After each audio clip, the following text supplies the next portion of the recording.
नमस्कार। कभी सोचा है कि एक नन्हा सा शिशु कैसे धीरे धीरे एक समझदार वयस्क बन जाता है? चलिए, आज सिर्फ 5 मिनट में हम उन 10 मूल सिद्धांतों को समझते हैं जो इस पूरी कमाल की यात्रा को कंट्रोल करते हैं। वो नियम जो बताते हैं कि हम कैसे बदलते हैं और वो बनते हैं जो हम आज हैं। हम वैसे कैसे बनते हैं जैसे हम हैं?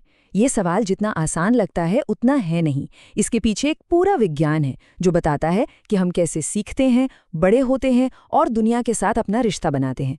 चलिए आज इसी विज्ञान को थोड़ा करीब से जानते हैं। तो चलिए शुरू करते हैं। लेकिन सबसे पहले एक बहुत ही जरूरी फर्क को समझना होगा।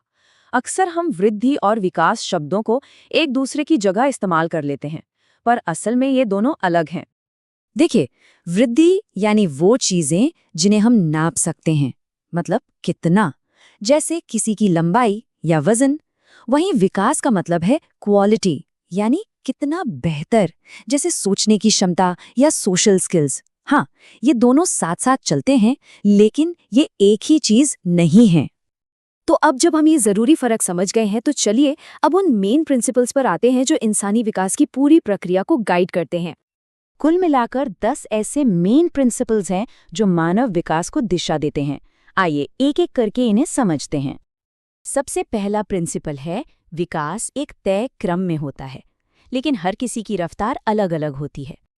मतलब एक पैटर्न तो है, जैसे पहले बैठना, फिर घुटनों के बल चलना और फिर खड़े होकर चलना। लेकिन कौन सा बच्चा किस उम्र में ये करेगा, ये हर किसी के लिए अलग हो सकता है। दूसरा प्रिंसिपल विकास के दिशा के बारे में है। ये बताता है कि विकास सिर से पैर की ओर होता है। सुनने में थोड़ा अजीब है ना? इसे सेफेलोकॉर्डल सिद्धांत कहते हैं। इसका सीधा सा मतलब है कि मोटर कंट्रोल पहले सिर में आता है, फिर शरीर के बीच के हिस्से में और आखिर में पैरों में। इसीलिए तो बच्चे पहले अपना सिर संभालना सीखते हैं, फिर बैठना और सबसे आखिर में चलना। तीसरा प्रिंसिपल भी डायरेक्शन से ही जुड़ा है। ये कहता है कि विकास केंद्र से बाहर की तरफ होता है। इसे प्रोक्सिमो-डिस्टल सिद्धांत कहते हैं। मतलब शरीर के सेंटर के जो हिस्से हैं, जैसे धड़, उन पर कंट्रोल पहले आता है और हाथ, उंगलियों जैसे बाहरी हिस्सों पर बाद में। यानी एक बच्चा पहले अपनी पूरी बाह हिलाना सीखता है, उसके बाद ही वो अपनी उंगलियों से कुछ पकड़ पाता है। चौथा प्रिंसिपल ये बताता है कि हमारे स्किल्स कैसे सिंपल से कॉम्प्लेक्स और स्पेसिफिक बनते हैं। जरा सोचिए, एक बच्चा शुरू में बस यूं ही हाथ पैर हिलाता है। धीरे धीरे यही हरकतें और स्पेसिफिक हो जाती हैं और एक दिन वो अपनी उंगलियों से कोई छोटी सी चीज उठा लेता है। बस इसी प्रोसेस को विभेदीकरण और एकीकरण कहते हैं। पांचवा प्रिंसिपल उस सदियों पुरानी बहस से जुड़ा है, नेचर या नर्चर, यानी हमारे जीन्स ज्यादा जरूरी हैं या हमारा माहौल। सच तो ये है कि हर स्किल, चाहे वो भाषा सीखना हो या इमोशंस को कंट्रोल करना, हमारे जीन्स और हमारे अनुभव दोनों का मिलाजुला नतीजा होता है। कोई भी सिर्फ एक चीज से नहीं बनता।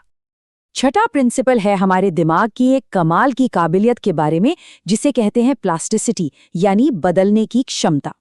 प्लास्टिसिटी ही वो वजह है जिसके कारण बचपन के अनुभव, अच्छा माहौल और प्यार भरे रिश्ते दिमाग के डेवलपमेंट के लिए इतने ज्यादा जरूरी होते हैं। ये सचमुच हमारे दिमाग को शेप देते हैं। सातवां प्रिंसिपल हमें बताता है कि कुछ चीजें सीखने का एक सही समय होता है, कुछ खास समय दूसरों से बेहतर होते हैं। एक सेंसिटिव पीरियड वो टाइम है जब कुछ सीखना आसान होता है, जैसे बचपन में कोई नई भाषा।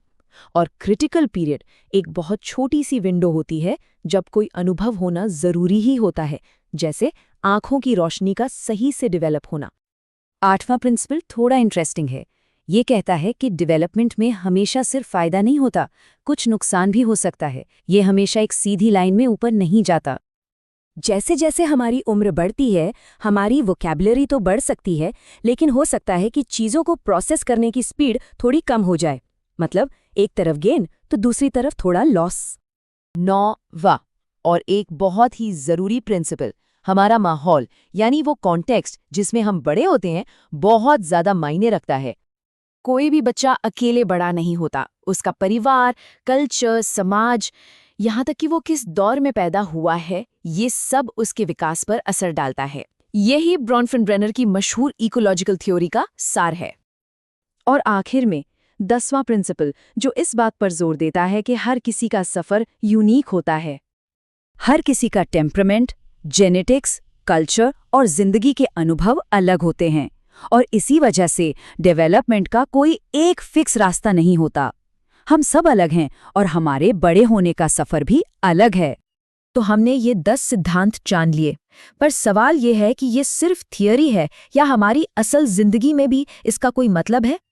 आइए देखते हैं कि ये प्रिंसिपल्स हमारे लिए क्यों इतने ज़रूरी हैं। ये प्रिंसिपल्स ही हमें बताते हैं कि बच्चों को कैसे पढ़ाना है, उनकी परवरिश कैसे करनी है और तो और सोशल पॉलिसीज़ कैसे बनानी है। ये हमें याद दिलाते हैं कि शुरुआती अनुभव जिंदगी भर की नींव रखते हैं और बच्चों की आपस में तुलना करते वक्त हमें सख्त नहीं बल्कि फ्लेक्सिबल होना चाहिए।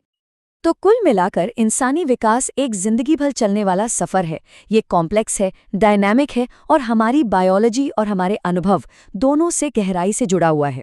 ये सिर्फ बचपन तक ही नहीं बल्कि जिंदगी भर चलता है। और इन नियमों को समझना हमें एक बड़े सवाल पर लाकर खड़ा कर देता है। जब हम जानते हैं कि डेवलपमेंट काम कैसे करता है, तो हम एक ऐसी दुनिया कैसे बना सकते हैं जो हर इंसान के हेल्दी डेवलपमेंट में और बेहतर तरीके से मदद करे। इस पर सोचिएगा ज़रूर।